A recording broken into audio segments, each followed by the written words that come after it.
Hi guys, how are you? Welcome back to my garden on a really nice spring day. Just wearing a light winter jacket because it's still morning, but I think in half an hour from now I can just drop it. I'm sitting with you in the back of a garden, as you might recognize for those of you who follow me already for quite a while. So I want to do something in the vegetable garden, something that I've already announced. And the fun thing is, once you're going to watch this video, I'll be already in Düsseldorf, Germany, because it's literally the day before my departure. And organized as I am, never in my life, I waited obviously until the last second to get on with this project.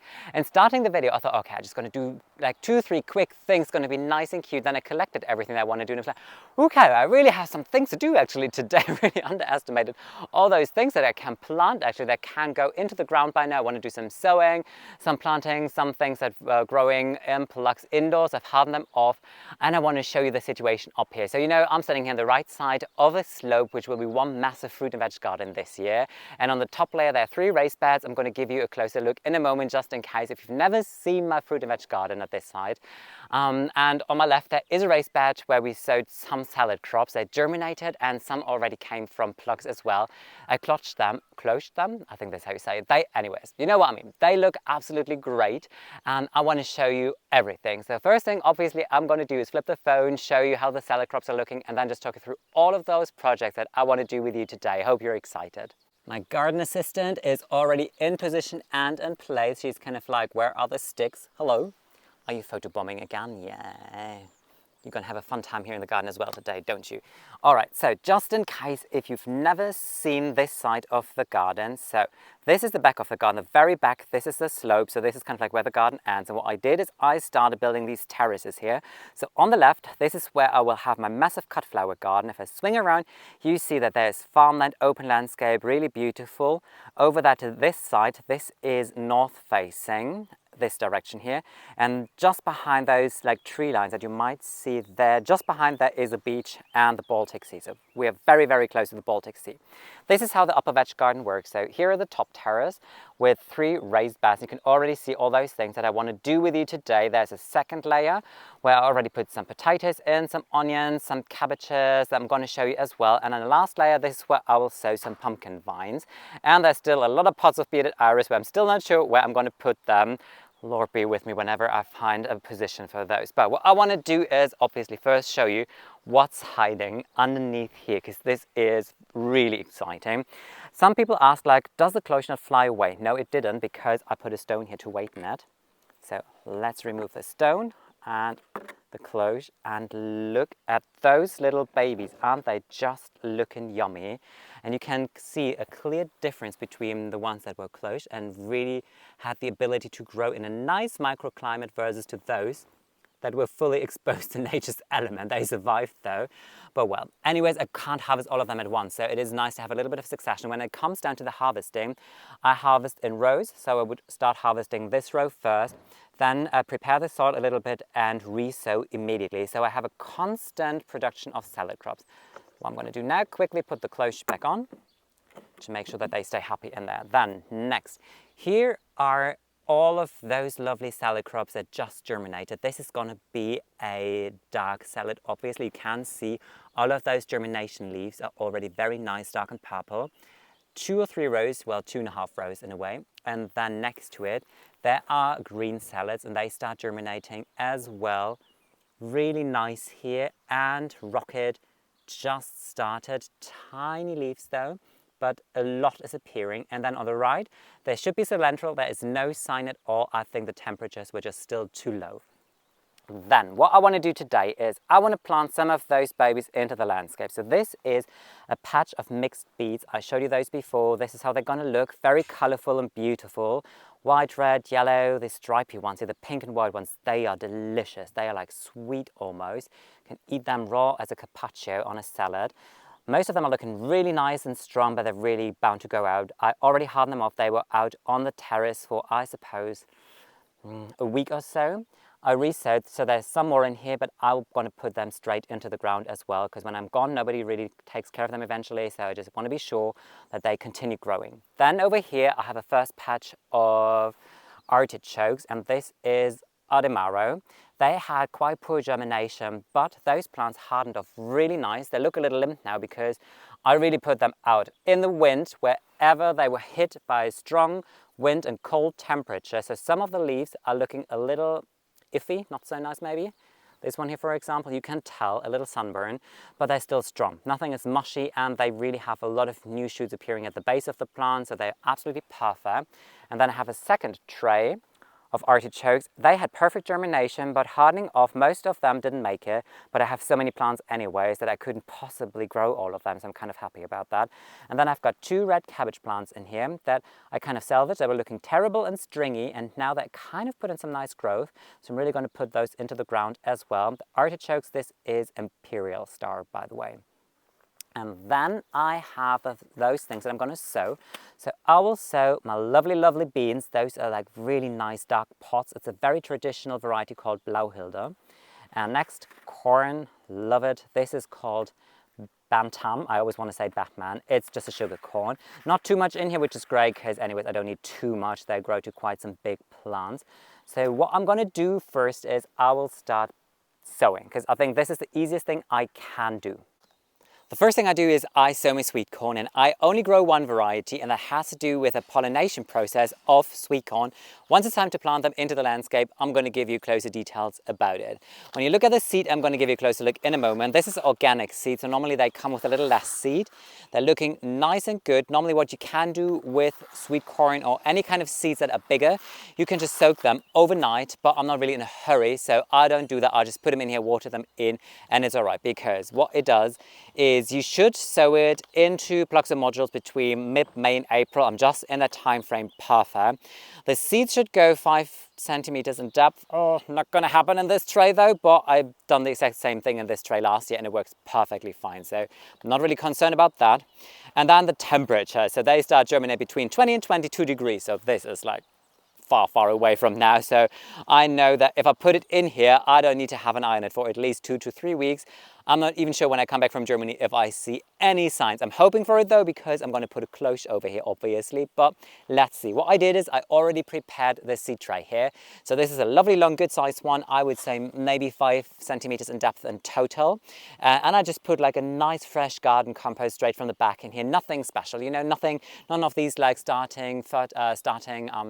seed starting soils. This is how you call it.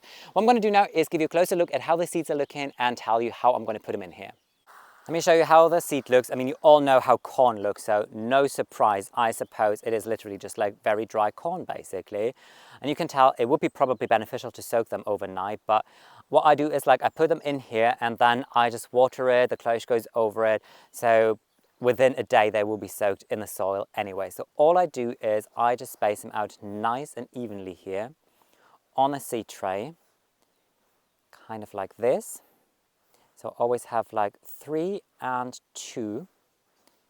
And I think I might even have a little space for something else towards the end of this seed tray, because I'm not even going to use the entire thing. Yeah, see? Perfect, I still have this side left. And all I do now is just I push them in, maybe half the depth so that there's still soil underneath so that they can root in well. And what I do then is once I finish this project, I will water everything, put the cloche over it, put it somewhere nice and sunny so it can really warm up in there. And then kind of forget about that, because when the cloche is on there, it's kind of like a little microclimate, which means that I don't even need to water it, which is always great. So just a little marking on where I can put more seeds in. I quickly ran inside and see, okay, what else do I have? What can I sow in the second half of the tray? And I decided to go with cucumbers, because you may remember I already had cucumbers indoors and they looked absolutely fantastic. But then I put them outside to harden them off and somebody forgot to put them back inside again. Yeah, that was me. So over a cold night, they decided to look a little sad. And I was like, okay, I'm not sure if they're really going to bounce back, yes or no. So I thought, you know what, better be safe than sorry. And you can never have enough cucumbers, right? So I'm just going to sow some more of those. And just on the way inside, I thought that can't be the truth now. I looked at my hand and there was a tick. So tick season officially started again. Oh, hooray. This is the variety of cucumbers that I'm going to grow. It's called Cindy. And this is how the seeds look like.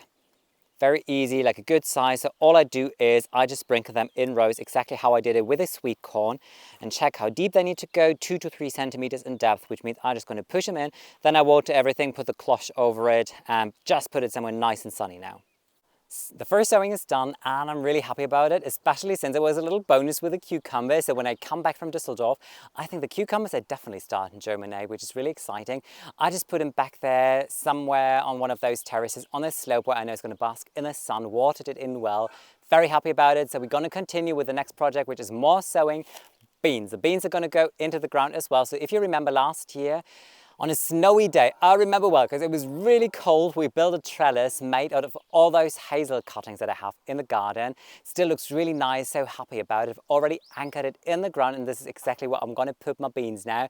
What I'm going to do is give you a close look at it just in case if you haven't seen that video or if you forgot about how it looks like. This is the second layer of the slope. So this is where we already planted some potatoes. If you remember, here in the front row, no sign of growth yet, but I predict because the temperatures are really nice and warm in the next 2 weeks here, when I come back, I'm definitely going to see something.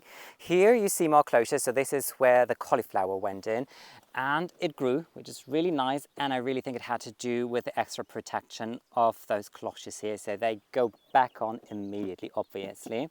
But what I want to do is show you this beauty here. This is what we built together, all made of natural materials, only hazel cuttings, nothing else is in there. It's a nice, lovely way on how to use all of those cuttings that you have in the garden.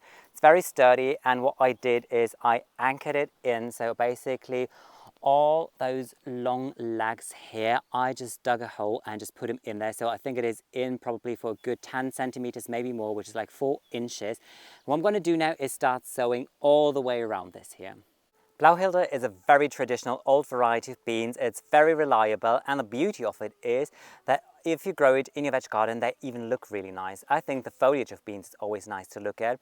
And since the pots are going to be really nice deep purple, obviously this is going to be beautiful, but even the flowers come in a nice kind of like purpley magenta color. And the last thing which is interesting is that they freeze well, which I can attest. I always freeze them, so I have beans throughout the entire year. When you cook them, they change color. They don't stay dark deep purple, they change color to nice dark green, which I don't mind. So this is how the seeds are looking. Again, nothing is like soaked, really nice, good size. And all I do is I take individual seeds and then I just put them all the way around this trellis here. Kind of space them out maybe 5 centimeters in total, because then I can still thin them if I wanted to. And I've lofted up the soil, so all I do is I come in with my finger, push it down. According to the label, what does it say? I should check before, but I always, yeah, 3 to 5 centimeters. This is maybe like 3 centimeters, how deep I do it. This is how deep I usually go, which is a little over an inch. Just put some more soil over it and then I water it. So all I'm going to do now is work my way all the way around this trellis here, water it, and then we can finally continue with the actual planting. Oh my, look there. I think fire gone out of control. I just heard the sirens of the fire department. And you might think like, ooh, but honestly, this is surprisingly a common sight here. Once a year this happens, even on the neighbors' ones. I don't know what they're doing. People are burning something in their garden, then it goes out of control. So 2 houses further to our right, I think 2 years ago, if I'm not wrong, their shed caught fire and suddenly all the fruit trees were in fire as well. So yeah, this is kind of like a common sight here. Luckily the wind comes from a direction where it's not going to go over here. Alright, haven't I just said that I'm terribly disorganized? Well, that is a proof I completely forgot that I had an appointment at the hairdresser's. Quickly drove there, back again, so let's focus now on the beets and the artichokes. I'm now on the second terrace on the slope, and you might see already here in my back I have these wide beams here, and they kind of separate every single bed in a way, because I'm not sure if I told you before, but whatever you plant in your vegetable garden, you don't want to put the same crop year after year in the same location. You always want to rotate, and the reason for it is that some plants just need more nutrition, such as cabbages, for example. They really need a lot of energy out of the soil, so it's not a good idea to plant cabbages year after year in the same location unless you always improve the soil and always change the soil. So the best thing to do is literally always just rotate. What I'm going to do now is I will plant my lovely beets, a blend of color mix. So happy and excited about them, especially since they've been outside already now for quite a while, for quite some days. They've really gone through cold temperatures. They look perfect, no harm at all. So what I'm going to do is I plant them in rows, because whenever you plant in rows, you can harvest a row at once and then you have a vacant space again. And you could just like put something else in there like this. I don't need to harvest all of them at once and then I have the storage problem, obviously. So prepared everything, already gone through here with a rake, so the entire soil is nice and lofted up. So what I do is I just very quickly dig a little trench here, just kind of in a straight line. And then I come in with a little bit of starting fertilizer. I always use the organic bone chips, just a couple of them, just sprinkle them in there. And what I do is now I come with my very advanced tool, the chopstick, because that's always the best, I think, whenever you kind of like try and separate little seedlings. And all I do is I'll come in here, I'll give you a closer look in a second, obviously, and just gently go from underneath, because they have rooted in extremely well. You could really see, I'll show you in a second, how the roots are looking very nice and fibrous. So I can just get in here and take single plants out. There are actually two, so I'm even going to separate those. It is a really lovely plant, and you can tell that it holds all the soil because the roots have developed so perfectly. So all I do now is come in here and plant it pretty much the same height to how it grew in its container. Maybe a little higher because I don't want to bury it. That looks nice. And then just a straight row, space them out evenly. The last thing that I'm going to do, this is something that my grandma always did in her veg garden, and this is kind of an old-fashioned way on how to mulch it. Like generally, whenever I show you mulch, I show you wood chips, because this is how I mulch everything in the upper garden. But there is another technique on how you can mulch, and this applies extremely well to a veg garden, and I use stingy nettles. This is also why I'm wearing gloves today. Fresh stingy nettles, the important thing is never use them when they've gone over flowering and when they produce seeds, because if you do that, then you have drama starting in your borders. And whenever you pick them, make sure that you don't pick any roots, because if the roots come up, they will definitely root in as well. So all you do with the stingy nettles, kind of just like distribute them evenly around your fresh seedlings. And what it does is basically it kind of prevents any weeds from popping up, which is obviously nice. But the second thing is stingy nettles are full of nutrition. So over the time over here, they break down, they decompose. You could just rake them in if you wanted to at one point, and they really improve your soil. So stingy nettles are always like the magic weapon whenever it comes down to doing anything in your borders, like especially in the kitchen garden, but even like in your normal borders, they really do wonders to your soil. What I'm going to do is now really plant all of the beets, and then I take the trays of the artichokes. And now comes Alfie. Hello. You want to help, right? Do you want to help me as well? Then I'll plant the artichokes, because artichokes for me, they're so ornamental. And I told you already that the other side of the slope, which I want to transform into my kind of like cut flower garden, cut flower border garden in a way. Still haven't found a good name for that yet. I want to put some artichokes in there because they are thistles in theory. They have absolutely glorious foliage, really big, stunning.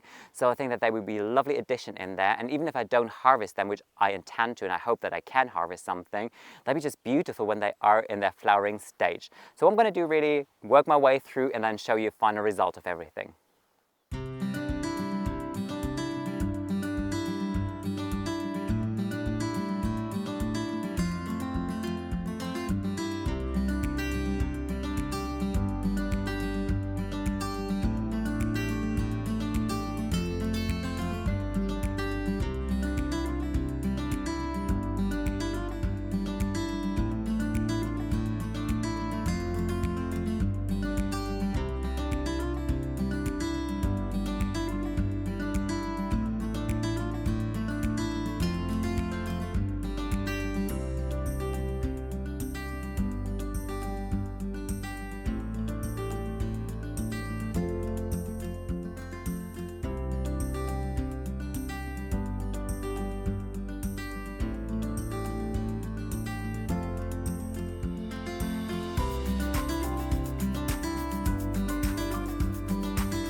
All right, everything is planted and I'm really excited, obviously, because I know when I return in 2 weeks from now, everything should have put on some growth already. Really exciting.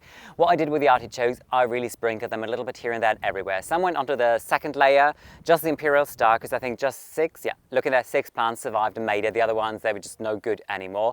The other variety, Adamaro, I think all of them actually pulled through that I potted up. They all looked so fantastic. So somewhere next to the raised bed, most of them went onto the other side here on this side of the slope where I intend on growing all of my cut flowers, because I think they'd be just so wonderful that they really bring this element of architecture. Obviously, what I've got to do now is just give you one last look at everything. First, let me give you a quick look at the beets. You might tell that at one point I ran out on stingy nettles because we're still so early in the year, but when I come back, I can still go down on the slope and pick more. The nice thing about it as well is they hold moisture now because there is less surface area of pure soil. But the beets, I'm not sure if I told you before, even the leaves are edible in your salad and they're really delicious. They already taste like the beets later on will. And just by looking at those leaves, you can tell some of them are really red and dark. And you know, those are the ones that produce red beets. And the other ones that look more greenish, you know, they be probably like yellow or white beets. And if I swing over to the other side, this is where I put my artichokes. These are all imperial stars, so 6 of them in here. They're very close though. Normally you should space them out further apart, but space is limited and there's only so much artichokes that one person can eat, you know. I mean, I like artichokes, but not on a daily basis. So I am prepared if 1 or 2 are not performing too good, that I'll just get in there and just take it out. This is where I put the artichokes next to the raised beds, and you can tell the raised bed on the left, I already started filling it up. The only thing that's still missing is fresh garden soil, so obviously I need to go to the garden center and buy probably, well, I don't know, 10 bags of fresh garden soil, fill it up, and then the planting can continue in here as well. But this is where I put the artichokes. I'm gonna put with my finger on it. 1 is up there and 2 are down there. And the reason for putting them there is because I have this weird concrete border here, which is difficult to work with. I was like, what am I going to do? And I thought artichokes might be nice just down here because they really have this beautiful big leaves. They might mask it a little bit. And I thought, how about putting some pumpkin vine there during summer? They can just like tumble over, grow, and just cover all this ugliness. I'm not going to show you all the sites where I put artichokes on the slope. You're going to see it later on in the year anyways with garden tours, but this area, because I think that this is going to be a really nice combination. There is a drift of bearded iris and they're bound to flower very dark, almost black, next to a cotinus, and then there is an ornamental rhubarb here, which is not edible. This is only there for really beautiful foliage accent, and those leaves are just starting to really bulk up now. So it won't be long up until it's going to be massive, huge in size. And next to it, I put 2 artichokes because I thought that they might be just a really nice combination, all different kind of foliage accents. That is it for today's video. Hope you enjoyed spending the time with me in the veg garden, and maybe the information of mulching with stingy nettles is something new or intriguing for you, because I can just encourage you, try it for yourself. You only do goodness to your soil. You really improve the soil structure, and it's so beneficial for whatever kind of crops you're growing in your garden. I was quickly scanning what else is there. Do I still need to do something? And there is one more thing.